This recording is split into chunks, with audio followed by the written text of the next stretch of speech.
Question 5, this question is most important for 8 marks. ये question आपको 16 marks में भी आ सकता है। Prove that every n cross n real symmetric matrix is diagonalisable. Chapter number 3 में हमने इसके न्यूमेरिकल क्वेश्चंस किए थे, अब हम इसका रिजल्ट करेंगे। फर्स्ट हम रियल सिमेट्रिक मैट्रिक्स की डेफिनेशन क्या करेंगे। क्या होता है हमारा A symmetric matrix with real entries is called a real symmetric matrix, that is A transpose is equal to A. जिसमें हमारी एंट्रीज क्या होती है, रियल होती हैं, जिसमें कॉम्प्लेक्स नहीं होता, आयोटा नहीं हो, उसे हम बोलेंगे real symmetric matrix. Then diagonalisable क्या होता है, डायगोनलाइजेबल ऑफ स्क्वायर मैट्रिक्स क्या होता है, A square matrix A is said to be diagonalizable if there exist A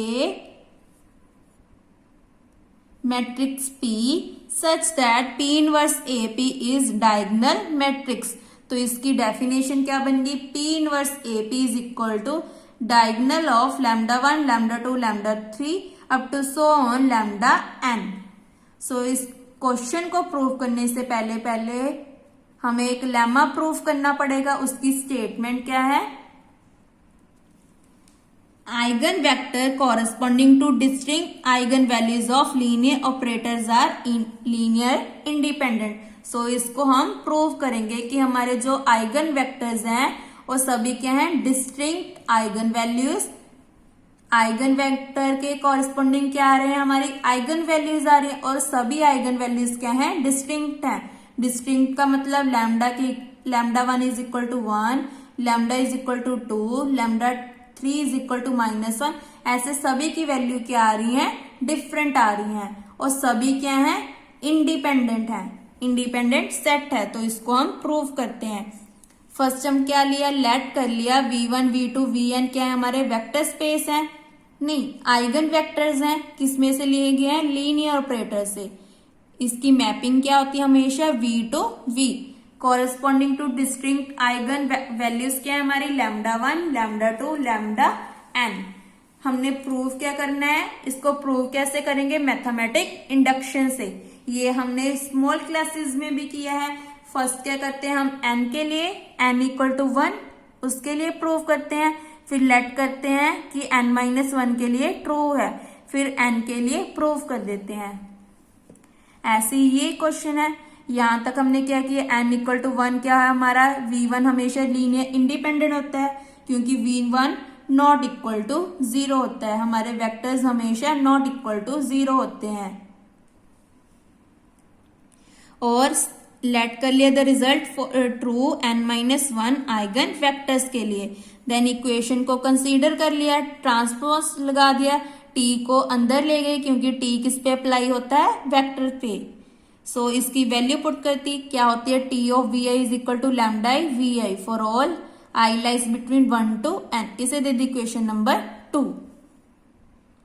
then 1 को मल्टीप्लाई कर दिया लैम्डा n के साथ, एंड सब्ट्रैक्ट कर दिया 2 के साथ। देन हमारा क्या बन गया, सॉल्व करके alpha 1 lambda 1 minus n v1 plus alpha 2 lambda 2 minus lambda n v2 plus up to so on alpha n-1 lambda n-1 minus lambda n v(n-1) equal to 0। That is ये हमारी equation बन गई, alpha 1 lambda 1 minus lambda n vn plus up to so on alpha n-1 lambda n-1 minus lambda n v(n-1) equal to 0। Then उसके बाद हम क्या करते हैं, जो स्केलर्स होते हैं उसको इक्वल टू 0 ले आते हैं, क्योंकि वेक्टर्स तो हमें पता ही है नॉट इक्वल टू 0 होता है। सो स्केलर्स की वैल्यू क्या आ गई, 0। दैट मीन्स क्यों आई, क्योंकि हमारे जो लैम्डा आई हैं वो सारे क्या हैं, डिस्टिंक्ट हैं। हमने लेकर चले हैं कि हमारे आइगन वैल्यूज क्या हैं, सारे डिस्टिंक्ट हैं। डिस्टिंक्ट मतलब उसकी वैल्यूज क्या हैं, डिफरेंट हैं। देन वहां पे इक्वेशन 1 में पुट कर दिया। सो हमारे लास्ट क्या बच गया, अल्फा एंड वी एन। ये हमें पता है not equal to 0, then alpha n equal to 0। हमारा प्रूव हो गया कि v1 v2 vn क्या है, लीनियर इंडिपेंडेंट सेट है। सो हमारा लेमा क्या हो गया, एस्टेब्लिश हो गया। तो मेन पार्ट पे स्टार्ट करते हैं। मेन पार्ट क्या था हमारा, पी इनवर्स ए पी किसके इक्वल आना चाहिए, diagonal of lambda 1 lambda 2 lambda n, तो हमारा बन जाएगा real symmetric matrix, always diagonalizable. So इसके लिए क्या किया, लेट कर लिया ए किसको बिलोंग कर रहा है, एफ एन क्रॉस एन, जिसमें एन डिस्टिंक्ट आइगन वैल्यूज हैं, ऐसी हमने वेक्टर्स ले लिए x1 x2 xn, उसके कॉरेस्पॉन्डिंग क्या है हमारे पास, eigen values, that means x1 की क्या है lambda 1, x2 lambda 2 xn lambda n, यहां पे आप रिस्पेक्टिवली भी डाल दो।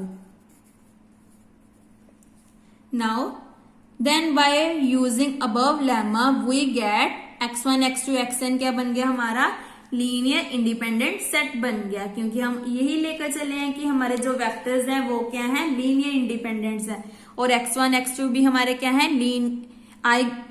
आइगन वेक्टर्स हैं। सॉरी मैं लीनियर ही बोली जा रही हूँ। ये जो v1 v2 vn क्या है, हमारे आइगन वेक्टर्स हैं। सो ये भी हमारे आइगन वेक्टर्स थे, तो इन दोनों से हमारा क्या बन गया, लीनियर इंडिपेंडेंट सेट बन गया। सो यहाँ पे यूज कर लिया, therefore P is equal to x1 x2 xn is an invertible matrix। सो यहाँ पे क्या लिखेंगे, AP इक्वल टू P की वैल्यू पुट कर दी, A को अंदर ले आए, इसकी वैल्यू क्या होती है लैम्डा i xi, यहाँ पे पुट कर दी। नेक्स्ट स्टेप में क्या किया, इसको सेपरेट कर दिया, मैट्रिक्स के फॉर्म में ले आए, x1 x2 xn lambda 1 lambda 2 lambda n, diagonals पे हमारे इक्वेशन आगे, बाकी जगह 0। सो इसको हम क्या लिख सकते हैं, diagonal of lambda 1 lambda 2 lambda n, क्योंकि अगर इसको इसके साथ मल्टीप्लाई करेंगे तो ऊपर वाली इक्वेशन आएगी। नेक्स्ट स्टेप में क्या किया, दोनों साइड प्री मल्टीप्लाई कर दिया, pre multiply by P inverse, और साथ में क्या लिखेंगे, using P inverse P is equal to I। सो यहां पे बन गया I इंटू समथिंग, सारा वही आ जाता है, क्योंकि I का मतलब क्या होता है, 1 होता है, या आइडेंटिटी भी बोल सकते हो आप। सो ये हमारी इक्वेशन बन गई, there exists an invertible matrix P such that P inverse AP is equal to diagonal of lambda 1 lambda 2 lambda n, hence any n cross n real symmetric matrix is always diagonalizable। So this question is most important for 8 marks. Thank you.